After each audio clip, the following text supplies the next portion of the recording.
Hey everyone, Sean here with Unearthed Treasures. I'm a part-time reseller who works a full-time day job and resells on the side. We have come out after work hours and to find inventory to list items primarily on eBay. While we shop, I will talk about what I'm looking for and best practices while going through each section. If you see I missed a high-value item that resells well, please let me know in the comments, as I am always willing to learn and receive feedback. If you saw my first roll of Thrift Club video, link will be provided at the end, then you know I look for racks and bins that employees were putting out new product. Unfortunately, this time there were none, so I started with the coat section. In here you see me looking at a Kiss jacket. This thing, while I love the topic, it looked like a homemade Kiss jacket. I didn't see any branding, so I did pass. I'm always looking for tags and special unique designs on these jackets. If it looks very interesting, very high quality, I will look it up. LL Bean I pretty much pass on. I do look up the Made in USA stuff as I go through. 99% of the jackets you ever find you pass on, but I found good jackets. Certain thrift stores seem to produce better jackets. I don't know why that is. I have a theory that Goodwill collects things at different sections that they specialize in.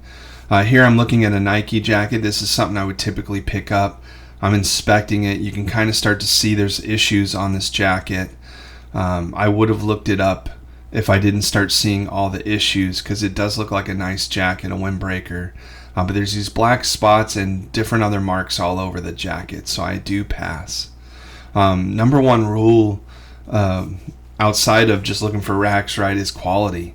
You don't want to be a reseller of things and people know you for bad quality merchandise. So I am looking for things that are in condition I would want to receive them in, so I can sell those people who don't want to go hunting like I do a quality item. And while I do mark it up, they don't have to go hunting and looking like I do to find them. I look a lot of jean jackets. I'm always looking for old Levi jean jackets or really good prints. There's so many jean jackets out there. I do pass on 99.9% of them. I will pass. You might have noticed that I started with the XXL going down. As I get past large into smaller sizes, I definitely get pickier. There's just a lot more people with more of a plus size body type that shop eBay or just exist in the world. So I definitely am less picky about higher sized items and more picky about the smaller petite items. But that ends the coats. All right, keeping with going around the store, I try to go from left to right. This is the linens, blankets, and cloth related items. Here I'm looking for cool blankets, intricate crafting pieces like quilts or afghans, etc. Nothing today. Now we're in the large item section, looking for things that I can flip to resell either on Facebook Marketplace, because I really don't sell anything large on eBay, but I'm always checking out the prices. This knee scooter, I'm showing you my hand to pull off the camera here so I can show you the price. They want $100 for it, so typically I don't buy any of these things here, especially for $100. If you don't know, you can come back the next day and they progressively mark them down until it's about $5. So you can get a good deal if you buy it before the next person. So being there in the morning after they've marked them down is probably the best. Working in the business world, I have an affinity for ties. I really do like ties. I hate that Goodwill charges so much for their ties. Typically you're paying between $4 and $6, sometimes $10.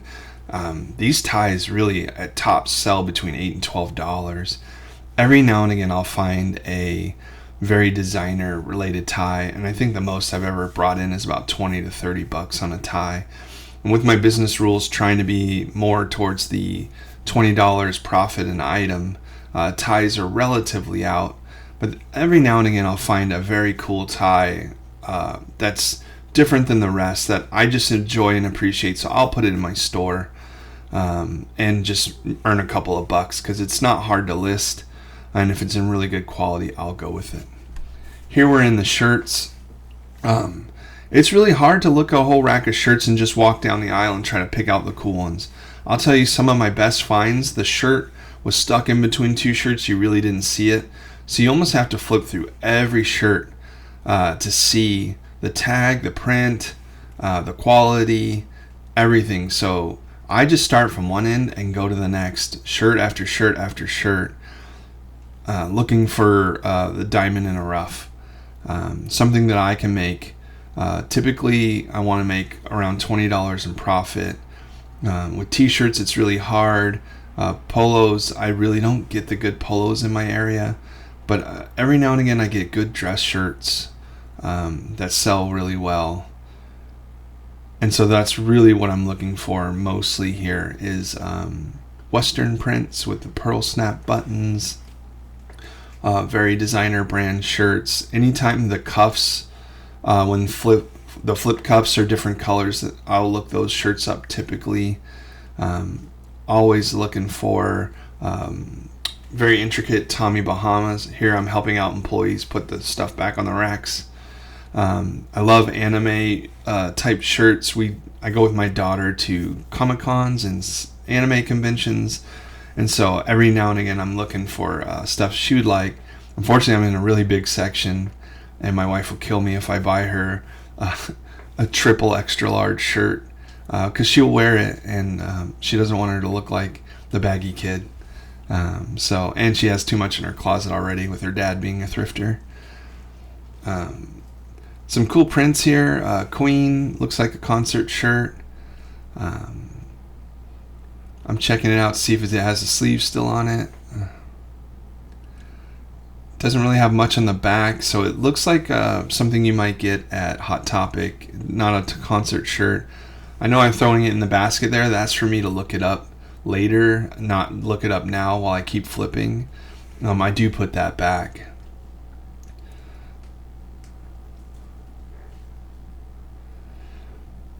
When you're at the thrift, you're competing with everybody else in there, so get it into your cart before you look it up so that you can get to the next thing before the next person. And you can look them up at the end before you check out and make sure that they're good or not. And what do I mean by good? Sell-through rate. You want something that is desirable, that people are buying and buying for a good price. So if you're paying between $5 and $10 a shirt, you got to sell it around $30, $35 to get closer to $20 profit. Now, if it has a high sell-through rate, you can come down on that and $5, $10 a transaction. But you better make sure it sells through, or you're going to be stuck with it sitting in your store for a long time. And part-timers like me, you definitely don't want to get into the business of storing things for long. You can see that button's broke there, so the quality control checks are real. This is a J. Crew shirt with a nice print. Caught my eye. Probably definitely going to make the cart, right? We're going to look it up. And I believe I do put that in the cart. It's like I'm watching it with you guys. Let's see if I put it in the cart. Yay, we put it in the cart. Doing the audio after, it's kind of funny. Some nice prints on these shirts. They just look like they're made, though, probably with a copyright break in them. Good old Slipknot. Another, what I think to be Hot Topic type shirt. I definitely put them both back after. I don't think it's going to bring in the amount of money I want to put in my store. But I thought they were cool prints. Some of the shirts you're looking for older, single stitch, really vibrant prints or all over prints, cool subjects, Michael Air Jordan, those kind of things. I come at the end of the day, so unless they're putting out a fresh rack, most typically there's been resellers here all day, so I'm getting what hundreds have passed on probably, and that's okay, because I'll tell you, I still find things because everybody doesn't do their research. including me. I have so much to learn down all these brands. I'm sure if a top reseller was looking at this video right now, they're probably like, why did he pass on that shirt, that shirt, that shirt, that shirt? I can sell that. But they also have a full-blown warehouse where they're doing the quantity and quality. And so they're bringing in the volume that pays, where they can wait for that to sell. And then they can be the number one seller. But that's not going to be my case. So I'm looking for something that's just a little bit better.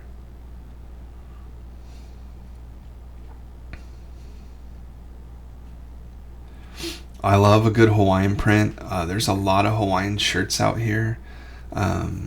They're typically not ones you want to buy.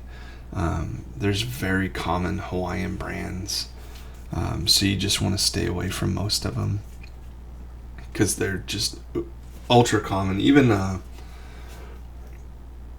what is it? Tommy Bahama. I sit on a lot of Tommy Bahama with cool prints, waiting for the right buyer. So if Tommy Bahama is like a leader in prints, it doesn't sell high throughput. So there's a point where I have like this clothing rack, and if I exceed the clothing rack for shirts and jackets, I don't buy anymore, and I move on to a different kind of product, because I'm just limiting myself to that space for that type of product. But I think my favorite brand to source on the Hawaiian shirts is Rain Spooner. They sell really well, and you can command a higher price. And I've probably never waited more than 90 days on most of my Rain Spooner, so that's always nice, and it sells year round. But Rain Spooner, like with a secondary, or any Hawaiian shirt that has a secondary collectability factor to it. Rain Spooner Disney, Rain Spooner any football team or college football team, they do really well, especially in the larger sizes. So even if you just go to the XL and above, that's good. I looked at this chap shirt for a long time. I really like this print. It feels quality. I put it in the cart. I ended up putting it back. I didn't have a way to look it up on eBay where I was confident this had a high sell-through rate. But with my gut was telling me buy it and sell it. But sometimes the gut gets me in trouble. So I put it back, because my clothing rack's really full. And I don't want to experiment. But I think if you're new to reselling, experimentation is necessary for you to learn lessons, so that you don't multiply them by a great factor in the future. Because if you're new to this, don't go out buying everything and filling your cart. If your cart's full at the end of a day, when everybody else has been through, you're probably picking up something's wrong with it. It doesn't resell well. You got to always think like, why did everybody else pass this? And if you can get beyond that and still find that it's got some signs of it sells well, then you're more knowledgeable than the rest, and that's good. But definitely put it through the litmus test. Try to convince yourself why you shouldn't buy it. Why did everybody pass? Look for the quality defect. I mean, every inch of a shirt should be inspected. I don't know how many times I've bought a shirt at Goodwill, got home, and the buttons were missing. And I'm like, why did I not check the buttons in the store? Or a big stain. And you can see on the outside there's stains, but I'll tell you, I've seen some shirts and coats where the pit stains are really bad. So you got to even look in the pits. But sometimes just poking your head on the inside of a shirt might show a pinhole of light where you've seen the hole that you wouldn't see normally combing over the outside of the shirt. So over time you can kind of get a feel for a better quality control, but make sure that you have good quality control.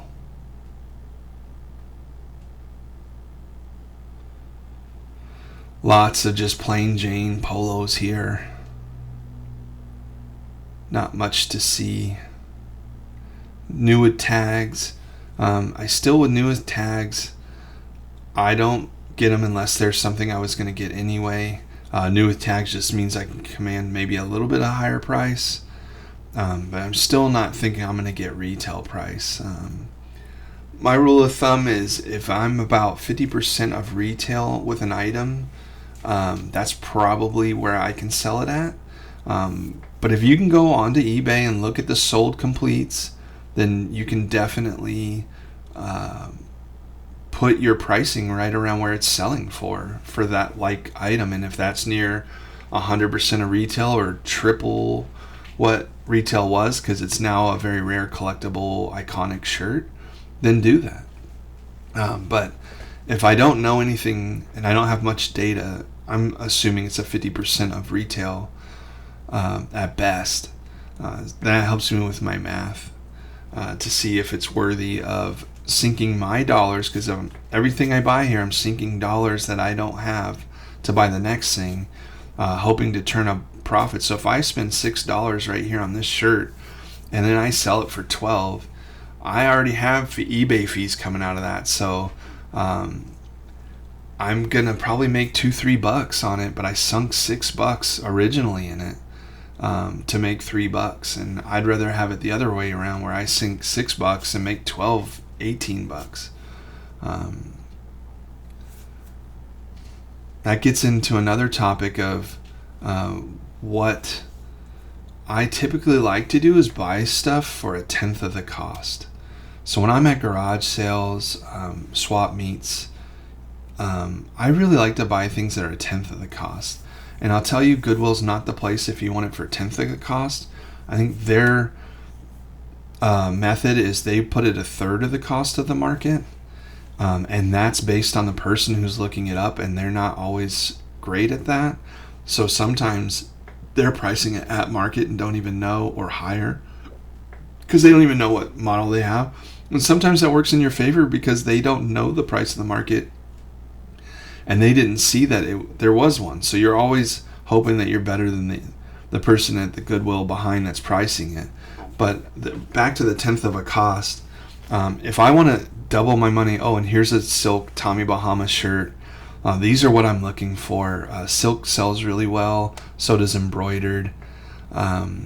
This lady saw me going through the shirts, and she started coming right at me.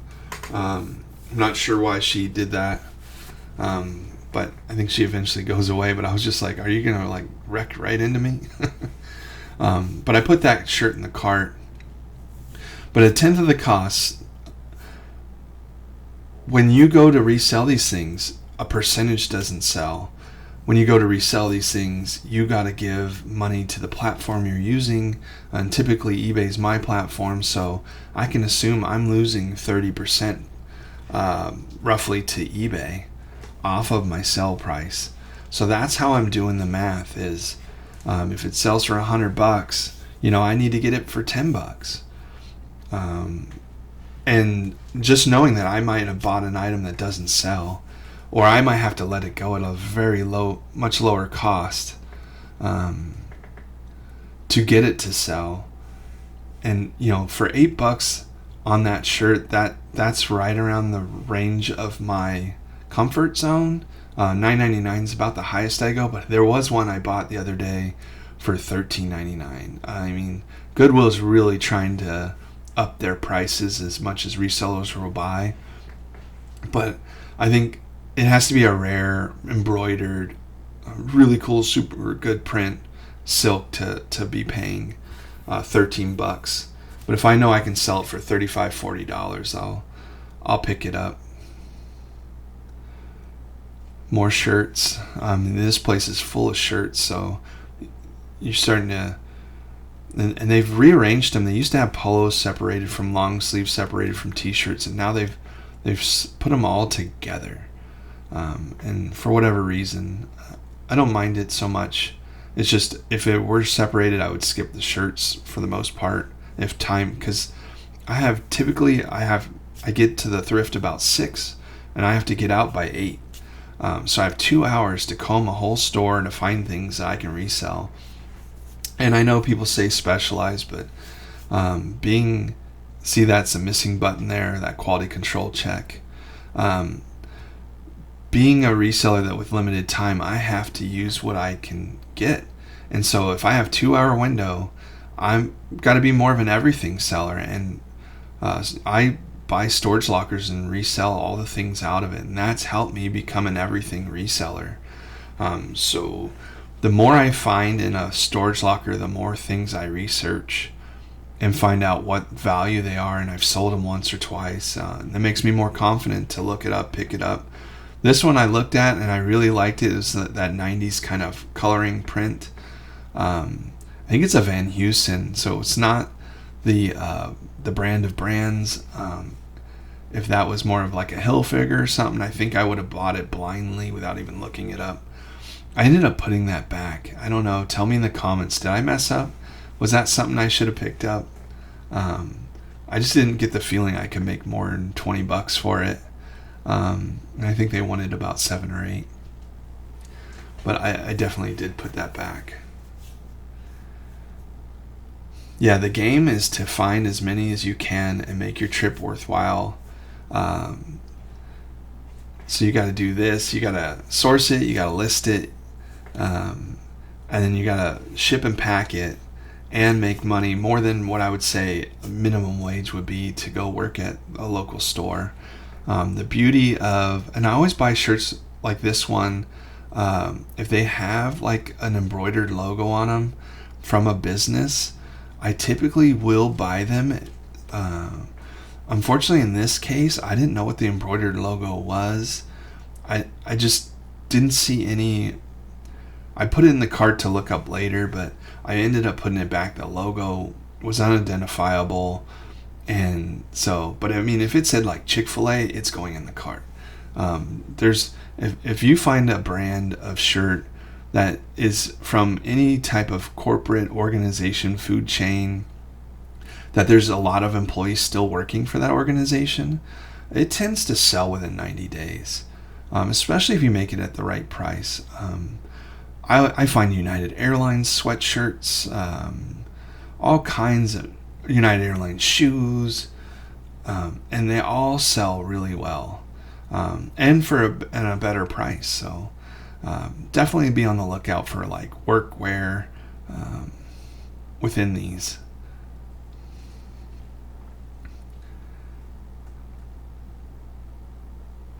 But back to the theme of not having to work for anybody else and working for myself. I have no boss. I have nobody to tell me that I'm doing it wrong. So that's a little scary, but it's also empowering, right? I'm not working for anybody I don't like. I'm the boss. I'm the creator of the culture of my team. Right now, my team is just me, my wife, and my youngest daughter, she sources plush to fund her SAC anime and Comic-Con stuff. But in the future, I hope to have people working for me and help me out. But right now, I'm just getting used to it. This is the shirt that I'm looking for. You can see the double button pocket there. Those are always highly desirable. I'm forgetting the name of the pocket right now. I think it's that like it's a crocodile tooth or something like that. Pockets. Correct me in the thing if I'm wrong. But pearl snap, double pearl front bottom with that pointed back Western look. That's selling really well for me right now. I don't even look it up. I just buy it. They fly off the shelves. But I enjoy working for myself. And so even if I'm not making the minimum wage, especially up front in your first year or two, don't expect to really make a lot of money. You got your capital investments. You got to buy your storage racks. You got to buy the thermal printer. You got to buy packing supplies. If you can get to break even in your first year, I think that's a reasonable goal. I just finished my 2023 year and I made, I think it was $23,000 in profit from my eBay store alone. And then if you look across all my platforms, I think, or ways I sell, I think it was maybe 30,000. So if you average that out, that's over $2,000 extra cash a month that I got on top of my already good paycheck and salary. So that was super cool. And I think I'm just getting started. I'm sourcing a ton of stuff, especially when you do storage lockers that don't sell very well, that sell once every 2 years. You know, if you go to my eBay store right now, it's got 2,400 items, and I think some of the top eBayers might put 5% of that in their store, and they probably even price them lower than what I have. But that's mine to go correct. But there's a year's and a half worth of learning in my store. And I will say that I'm still learning every day, and I'm watching content, and I'm trying out things. I took away promoted listings in my eBay store, and my sales went to 0. I mean, for a whole month, my sales dipped to just almost negligible, where I was like, oh my God, I'm turning promoted listings back on. And that might be more because of my items aren't high sell-through rate, so I need to promote them to get them in front of more eyes, right? Whereas you can have, even on Facebook Marketplace, if you have an item that's really good, it doesn't matter if you promote it or anything, people will find it. And I think that goes with eBay as well. People are going to find that great item. So I list a high quality shirt, then I get immediate hits of people wanting to make an offer, sell it all the time. Here I'm in the toys. You can see it was a safety hazard just getting to these toys. There's holes in all the bags where people have gone in and pulled out the best one. But I do really well selling toy lots on eBay, or when they're miscellaneous, I'll sell them at my swap meet booth when I go out there. So I make lots for the eBay store with some of it, and then I sell the rest for a quarter to $1 a piece, sometimes $2 at the swap meet. And I'll tell you, if I pay like $7 a bag, I can make usually around 50. But I'm looking for more desirable toys, toys that are a part of a set, so I can lot them together. But you got to look at the pricing of what those toys are going for on the market. And like I said, if you can make a lot where you're getting $20 profit, it's worth your time. You just got to set it up. But sometimes there's a lot of research involved of trying to find out what toy's called what. And here I found a brand new inbox toy. Like I said, you got to highly suspect of these toys and look at it. Why is everybody passing on it? It's sitting in the middle of the aisle. When I researched this, there was 3 listed, and 2 had sold in the last 90 days. I think it was going for $26. So there was only like, I think they wanted like $9.99. I can't remember on this one. But if I pick it up, $48 now that we're seeing it. Okay, so when I pick it up, I'm also looking because there was a band on the left side missing an item here. And I used that photo to identify there's a missing baby bottle next to the left baby. So this is not new and packaged, by the way. This is definitely, oh yeah, they wanted $10 for it. I would have got 44, but it was missing the bottle. So I didn't pick this up because it's missing the bottle. Maybe I should have. Tell me in the comments, is that something you pick up? You just listed it for less, maybe 25. I thought it was a missing component. And there was so little listed but so little sold that I just thought I could be sitting on that. It's kind of a larger item. So I'm not trying to fill my store with a lot of larger items that don't move, because I'm out of my garage. And that is why my business model works so well and my profits are higher than a normal reseller's, because I operate on a low overhead model. I definitely know some members of my competition who host swap meet booths. They have 12 to 15 storage lockers at a time rented out. They are hustling nonstop just to pay the rent on all the places they have where they've bought in a storage locker but they couldn't clear it. and they got storage lockers in other towns from where they used to live, and I mean, it's just a hot mess. Then you have all the other costs. If you sell on Amazon, you have a $40 Amazon account fee. If you're looking up books and you want a quick scanner, those are a fee per month. There's flying pops coming out. I think I put that on the shelf and it flew down. You can see at this thrift, there's definitely parents just let their kids go in this thrift. They don't even sit with them. Those kids come here, they play, they leave everything on the ground, and then they roll. This is one of the worst thrift stores in my town, just due to the customer base, because there's kids unattended, and then there's a lot of homeless with some mental health problems that come in here. And so you're always dealing with some type of issue based on the customers. But yeah, if you're just getting into this, don't go out and buy a lot of things. Keep your costs down.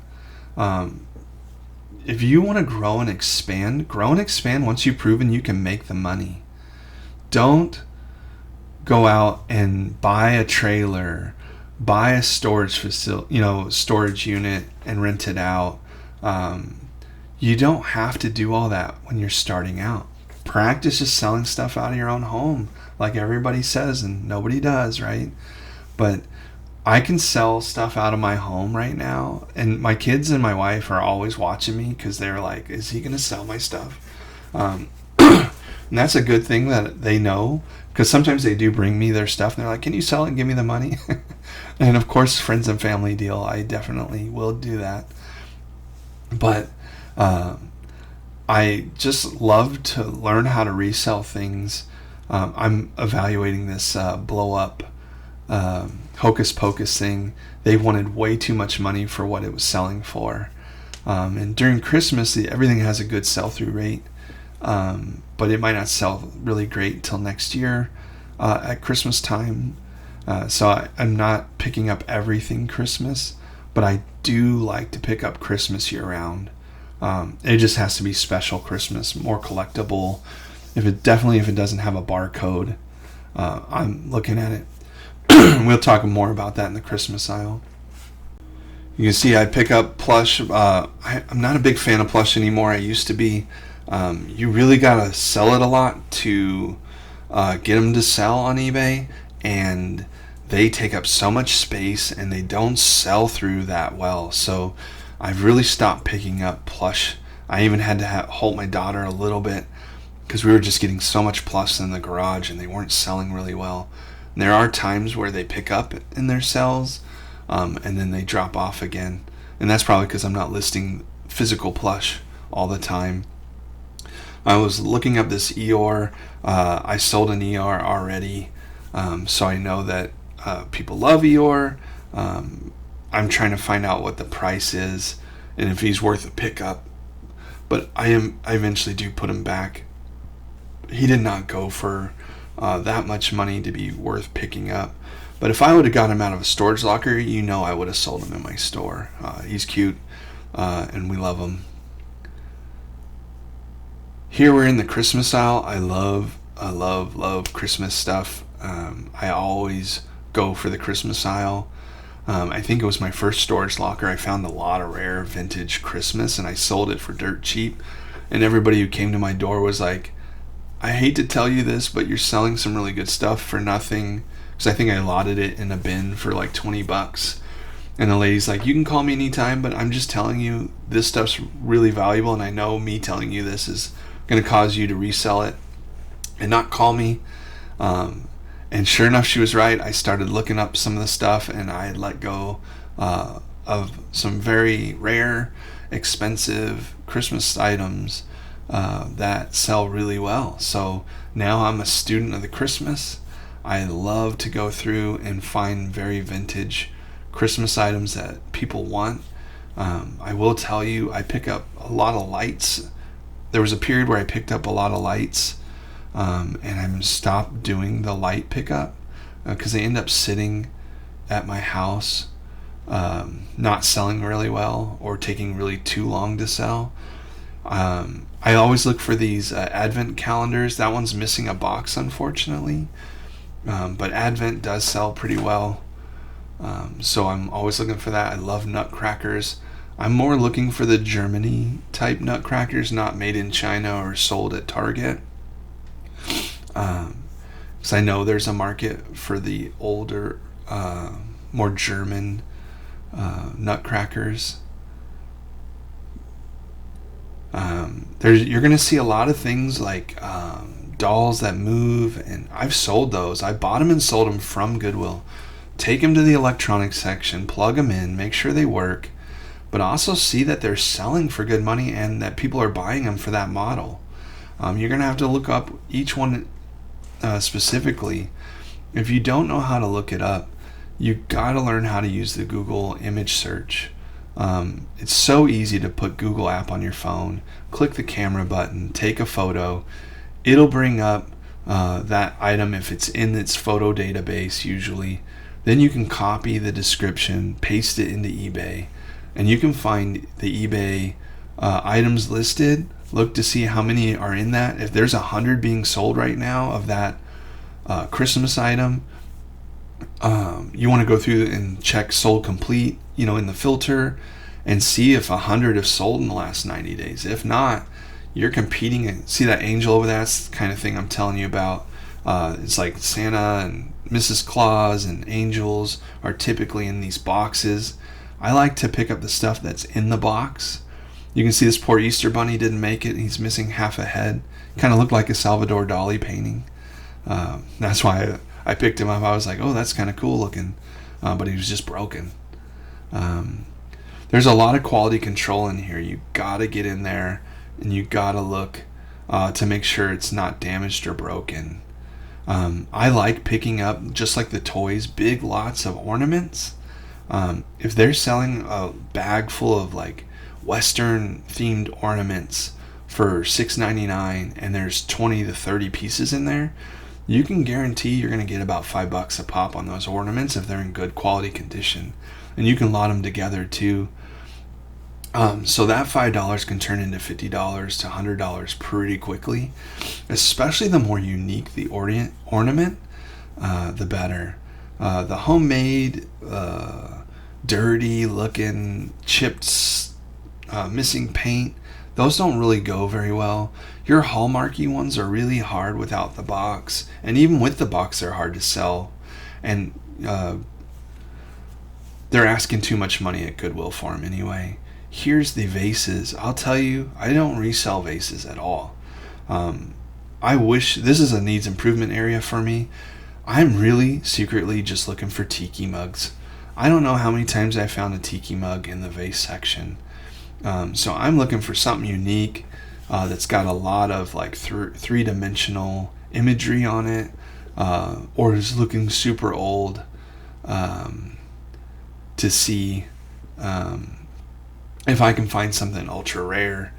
But for the most part, I don't pick up anything from this aisle. I know nothing about what type of things sell well in here. I actually watch other YouTubers' content sometimes to try to figure it out, but I just don't put a lot of glassware. I don't have a lot of room in my garage, so the smaller the better.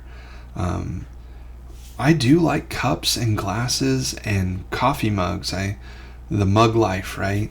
I got into it trying to resell mugs.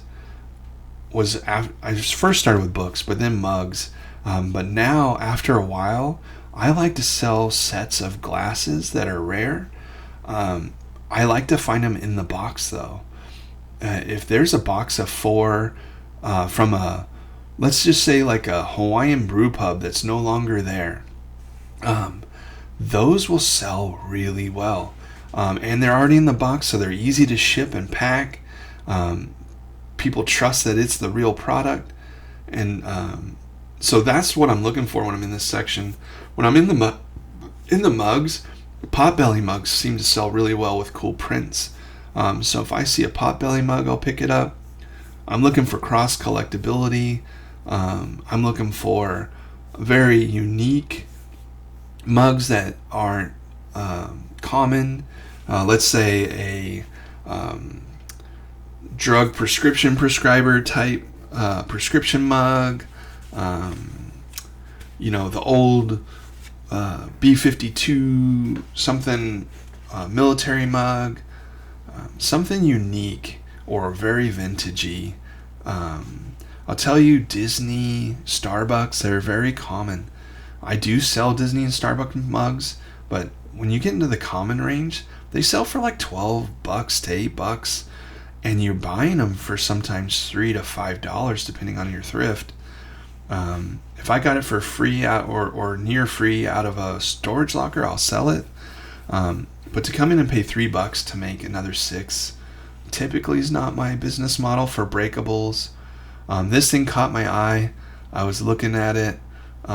Stein mugs do well, but they wanted $7 for it, and I think this thing sold for between $15 and $20 when I looked it up.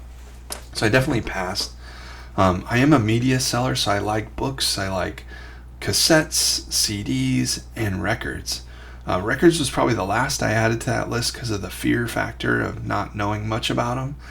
But I've taken courses on it now, and I'm always looking for specific records. You can see these are the worst of the worst records. If you like my content, please take time to subscribe and like my video now. Over time, you'll see in the videos some great items that I'll pick up, but sometimes I'll leave with nothing, and that's okay too. Always remember to keep grinding, always learning, and most importantly, have fun and be good to people. See you next time.